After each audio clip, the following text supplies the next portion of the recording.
আপনি যখন কারো নামে পরকীয়া কিংবা ব্যভিচারের জন্য অভিযুক্ত করেন, তাহলে আপনার ওপর আল্লাহর ক্রোধের অভিশাপ বর্ষিত হবে। কারো নামে ব্যভিচার নিয়ে দোষারোপ করা হচ্ছে আপনার জীবনে সংঘটিত সবচেয়ে জঘন্য গুনাহের কাজ। এটি স্বল্প কয়েকটি জঘন্য গুনাহের কাজের মধ্যে একটি, যেটি সংঘটিত হলে আল্লাহ তাঁর ক্রোধ এবং অভিশাপের কথা বলেছেন। বিশেষ করে একজন মহিলার ব্যাপারে দোষারোপ করা এবং একজন পুরুষের বেলায়ও তাই।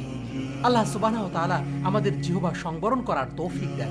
আজকাল আমরা এই বিষয়গুলো খুবই হালকাভাবে নিয়ে থাকি। আমরা সবার সাথে যোগাযোগ করব, পাপ কাজ করার জন্য টাকা খরচ করব আর বলবো, আমি তোমার জন্য গরম গরম খবর এনেছি। অন্যজন বলবে, কি খবর? তখন আমরা দ্বিগুণ উৎসাহিত হয়ে বলবো, তুমি কি জানো এই এই এই এই এই তারা এর সাথে যাচ্ছে, ওর সাথে যাচ্ছে, এই এটা সেটা। আল্লাহু আকবার। যে এসব কথা বলছে তার জন্য সে আল্লাহর ক্রোধ আর অভিশাপ অর্জন করছে, আর যে শুনছে আর সম্মতি জানাচ্ছে সেও আল্লাহর ক্রোধ আর অভিশাপ নিচ্ছে।